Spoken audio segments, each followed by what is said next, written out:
مجھے تشویش لاحق ہو گئی کہ راجہ آخر کار میرا یار، بے مددگار اور ذلیل و خوار تھا، اگرچہ صرف 6 گھنٹے اور 45 منٹ پہلے میں اسے قتل کرنے کے مصمم فیصلے پر قائم تھا۔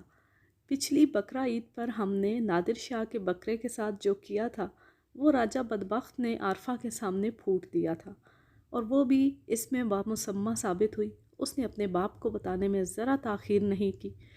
اس مخبری کا نتیجہ میری ایک مختصر تھانے یاترا کی صورت میں نکلا۔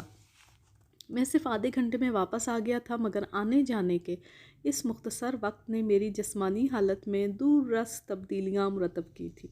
مثال کے طور پر میری بائیں آنکھ لکوے کے عارضی مریض یا چال چلن کی مستقل خرابی کے شکار نوجوان کی طرح بند تھی۔ یہ تو دیکھنے والی کی سمجھ پر منحصر تھا کہ وہ مجھے کیا سمجھتا ہے۔ چلن کے ساتھ ساتھ دیکھنے والوں کو میری چال میں بھی خرابی واضح نظر آ رہی ہوگی۔ میں صرف محسوس کر سکتا تھا۔ راستے میں ایک نجومی کے دھندلے آئینے میں اپنا حال دیکھنے کی کوشش کی۔ یقیناً اس میں دوسروں کو اپنا مستقبل مخدوش ہی نظر آتا ہوگا۔ نجومی کے بارے میں مشہور تھا کہ وہ صرف تباہ کن پیشگوئیاں کرتا ہے، دوسروں کو برے حال کی نوید سناتا ہے، اس لیے اس کا اپنا حال بھی برا تھا۔ بہرحال اس کے منحوس آئینے میں میں اپنا حال بھی نہیں دیکھ سکا، کیونکہ میری گردن مخالف کرکٹ ٹیم کے اس کھلاڑی کی سی پوزیشن میں تھی جو شاہد آفریدی کا کیچ پکڑنے کے لیے گیند کی زمین پر واپسی کا انتظار کر رہا ہو۔ نیچے دیکھنا ممکن نہیں تھا، اس لیے گھر تک پہنچنے کے دوران میں مزید سانحات سے دوچار ہوا۔ ایک کتے نے مجھے تقریباً کاٹ لیا تھا۔ وہ نظر کی خرابی میں مبتلا تھا اور اسے خاصی تاخیر سے پتہ چلا کہ اس نے جو ٹانگ منہ میں دبوچ رکھی ہے وہ میری نہیں ہے۔ پھر ایک فقیر بہت دیر تک کتے کی طرح بھونکتا رہا تھا۔ میں نے دونوں کی دموں پر پاؤں رکھا تھا، کم سے کم کتے کے بارے میں یقین سے کہہ سکتا ہوں کہ اس کی دم پر ہی پاؤں رکھا تھا۔ مزید برآں ایک بڑے میاں کی کونڈی کو لات ماری جو دانتوں کی عدم موجودگی میں چھالیا کونڈی میں کوٹ رہے تھے۔ انہوں نے پوپلے منہ سے جو مجھے کہا اس پر خدا انہیں معاف کرے، میں نے تو اسی وقت معاف کر دیا تھا۔ ایک کھلے مین ہول میں ٹھیک پاؤں جانے سے میری لنگڑاہٹ دور ہو گئی تھی، کیونکہ اب میں دونوں پیروں سے لنگڑا رہا تھا۔ اس پورے سفر میں بس یہی اچھا ہوا کہ میں کسی بس یا ٹرک کے نیچے نہیں آیا، کسی نالے میں نہیں گرا جس میں پبلک نے کچرے کی دلدل سی بنا دی ہے۔ واحد حادثہ جس سے میں بچا وہ قورمے کی باقیات تھی جو ایک بلڈنگ سے پھینکے جانے والے کچرے میں شامل تھی۔ کرکٹ کی ایک بال بھی میرے سر پر نہیں لگی۔ اماں نے پہلے گرم پانی سے سکائی کر کے میری آنکھ، ناک اور گردن کو ان کی اصل پوزیشنوں پر بحال کیا، اور پھر میرے دونوں پیروں میں آیوڈیکس کی مالش کی۔ آخر میں زبردستی دودھ میں ہلدی ملا کر پلائی۔ البتہ خلیل مصر تھا کہ مجھے کسی اچھے آرتھوپیڈک کو دکھایا جائے جو مجھے کم سے کم 1 مہینہ ہڈی وارڈ میں لٹکا کر رکھے۔ اماں نے میری بات پر یقین کر لیا تھا کہ ایک شرابی ڈرائیور نے بائک مجھ پر چڑھائی تھی، مگر خلیل بھانپ گیا تھا۔ اماں کے جاتے ہی اس نے مجھ سے اگلوا لیا کہ اصل واقعہ کیا پیش آیا تھا۔ اس نے راجہ کو چند نفیس اور برمحل گالیوں سے نوازا اور مجھ سے جلے کٹے انداز میں بولا، تمہارا یہ نام نہاد یار کسی دن تمہیں قبر میں پہنچا دے گا۔ وہ ایسا نہیں کر سکے گا، میں نے ایک عزم سے کہا۔ راجہ بدبخت اس سے پہلے قبر میں ہوگا، تم مجھے ذرا ٹھیک ہو لینے دو۔ مرم پٹی کے بعد اماں اگلے راؤنڈ میں سلواتیں سنانے آئی تھی، مگر میں اس سے پہلے ہی مصنوعی خراٹے لینے لگا۔ اماں جانتی تھی کہ میں سوتا بنا ہوا ہوں، لیکن انہوں نے فی الحال معاف کر دیا۔ میں نے تنہائی پاتے ہی راجہ کو کال کی اور اسے بے بھاؤ کی سنانے کے بعد مشورہ دیا، بیٹے ابھی سے اپنی قبر بک کرا لے، بلکہ کھدوا لے، تیرا باپ تو تجھے کسی گڑھے میں ڈال کر اوپر سے مٹی ڈال دے گا، دعا تک نہیں مانگے گا۔ راجہ معافی مانگ رہا تھا۔ یار، عارفہ حرافہ نے پوچھا بھی اس وقت تھا جب آدمی جھوٹ بھی نہیں بول سکتا۔ اس پر میں نے عارفہ کو بھی خاصی سنائی تھی۔ راجہ مجبوری میں سنتا رہا، ورنہ جن دنوں عارفہ اس پر مہربان ہوتی تھی وہ اس کے خلاف ایک لفظ بھی نہیں سنتا تھا۔ دل کی بھڑاس نکالنے سے پہلے بیلنس ختم ہو گیا۔ سمجھ میں نہیں آتا کہ فون کمپنیوں والے یہ چند روپے کا بیلنس بھی کیوں دیتے ہیں۔ شاید زکوٰۃ خیرات نکالتے ہیں ہم غریب غربا کے لیے۔ اگلے دن چھت کے ڈیڈ پوائنٹ پر شنو مجھے بائیں آنکھ سے زیادہ رنگین نظر آئی۔ اس آنکھ میں ابھی تک لالی برقرار تھی۔ وہ مجھے دیکھ کر ہنسی اور خاصی دیر ہنستی رہی۔ جب میں نے بھنا کر پوچھا کیا میری صورت کسی کامیڈین سے ملنے لگی ہے؟ نہیں، شنو نے ہنسی پر قابو پاتے ہوئے کہا۔ ہنسنے سے اس کے اعضاء یوں ہل رہے تھے جیسے گل گوتھنے بچے کے ہلنے ہیں۔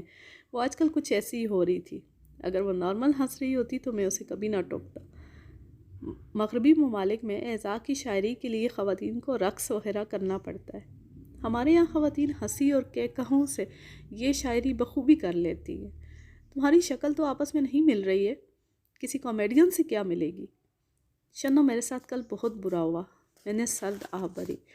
راجہ جیسے دوست سے اور کیا توقع رکھتے ہو؟ شنو نے بھی جلی کٹی سنائی۔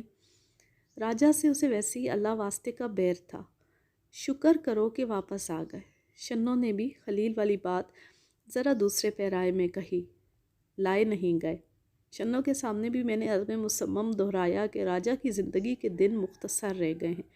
اگرچہ اماں کے دیسی علاج کے بعد میں اندر سے بالکل ٹھیک محسوس کر رہا تھا، مگر شنو سے رقم نکلوانے کے لیے میں نے اپنی حالت خراب ہی ظاہر کی۔ ٹیلر کی دکان مستقل بند ہونے سے میری آمدنی کا گراف پھر سے 2 سال پہلے والی پوزیشن پر آ گیا تھا، اور اب میں سرکار کی پیروی کرتے ہوئے قرض ادھار پر گزارا کر رہا تھا۔ سرکار کا قرض عوام اتارتی ہے اور میرا شنو اتارتی ہے، مگر عوام سے رقم نکلوانا جتنا آسان ہے، شنو سے رقم نکلوانا اتنا ہی مشکل کام تھا۔ بہرحال میں نے کسی نہ کسی طرح شنو کے سیف ڈپازٹ سے 500 کا ایک نیم گرم نوٹ نکلوا ہی لیا۔ میرا ارادہ اگلے دن بھی آرام کرنے کا تھا، مگر بجلی والوں کو میرا ارادہ پسند نہیں آیا۔ عین بھری دوپہر میں محلے کی PMT میں دھماکہ ہوا، کچھ شعلے وغیرہ نکلے اور گھروں کے ساتھ آنکھوں کے سامنے بھی اندھیرا چھا گیا، کیونکہ اب یہ 24 گھنٹے سے پہلے ٹھیک ہونے والی نہیں تھی۔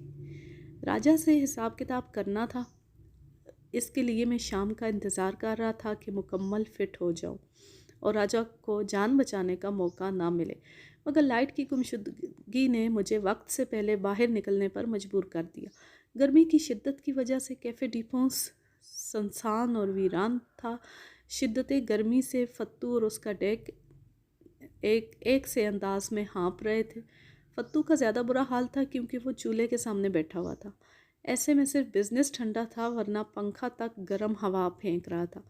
فتو مجھے دیکھ کر کھل اٹھا، حالانکہ صبح یا شام کے رش آور میں اس کی آنکھوں میں خون اتر آتا ہے۔ ایک نجس جانور کے بال کا حوالہ اس لیے نہیں دیا کہ وہ فتو کی آنکھوں میں پیدائشی موجود تھا۔ سنا ہے کہ والد ماجد نے تلاش کر کے خود ڈالا تھا۔ فتو کی تربیت خود فرمائی تھی، جس کا ایک واقعہ فتو نے یوں بیان کیا کہ ایک بار والد گرامی نے الماری پر بٹھا کر کہا، بیٹا کود جاؤ، میں پکڑ لوں گا۔ اس وقت فتو کم سے کم اپنے باپ پر اعتبار کرتا تھا۔ اس نے چھلانگ لگا دی اور والد ماجد عین موقع پر ہٹ گئے۔ منہ کے بل لڑنے کا نشان آج بھی فتو کے منحوس منہ پر موجود ہے۔ بہرحال والد صاحب نے جو سبق دیا تھا اسے فتو نے گرہ سے باندھ لیا کہ اس کے بعد باپ پر بھی کبھی اعتبار نہیں کیا۔ بہرحال یہ وقت ایسا تھا کہ فتو کے لہجے میں بھی مٹھاس آ گئی۔ اس نے پوچھا، جلیل کڑک پیے گا یا دودھ پتی؟ محاورہ ہے کہ گرمی کو گرمی مارتی ہے، اس لیے میں نے کڑک کا آرڈر دیا۔ اس نے براہ راست کپ میں ڈال کر پیش کی اور منہ کی طرف اشارہ کیا، یہ ڈینٹ پینٹ کرایا یا کسی نے کر دیا؟ گرم چائے سے زبان جلی تو آہ کے ساتھ، راجہ کے قابل نہیں ہے۔ تو نے صحیح کہا، لیکن وہ دشمنی کے قابل ضرور ہے۔ فتو تجسس سے بولا، کیا کرے گا؟ یہ مرڈر ورڈر تیری لائن نہیں ہے۔ یہ بھی تو نے ٹھیک کہا، لیکن اس سے کم کرنے کو دل نہیں مان رہا۔ چھوڑ جلیل، راجہ میں بچہ ہی کیا ہے، 2-3 سال اور عارفہ کے شکنجے میں رہا تو خود قبر میں پہنچ جائے گا۔ وہ خون پینے والی چڑیل سے کم نہیں ہے۔ میں نے نفی میں سر ہلایا، میں اتنا انتظار نہیں کر سکتا۔ فتو فکر مند ہو گیا، تو اس بار سنجیدہ لگ رہا ہے۔ میں قطعی سنجیدہ ہوں۔ میں نے کپ میز پر پٹک کر کہا، اگر وہ ذلیل اس وقت یہاں آ گیا تو سمجھ لے کہ تیرا ہوٹل جائے وقوعہ بن جائے گا۔ اخبارات اور ٹی وی میں اس کی تصویریں آئیں گی، لوگ دور دور سے یہاں چائے پینے اور باسی کیک بسکٹ کھانے آئیں گے۔ آج کے لیے بس اتنا ہی، اور اس دفعہ جلیل میاں راجہ پر خاصے تپے ہوئے ہیں، اور اب دیکھتے ہیں کہ جلیل میاں راجہ کو کیسے سبق سکھاتے ہیں۔ اب میں لیتی ہوں آپ سے اجازت، جہاں رہے خوش رہے، شاد و آباد رہے۔ اللہ حافظ، اللہ نگہبان۔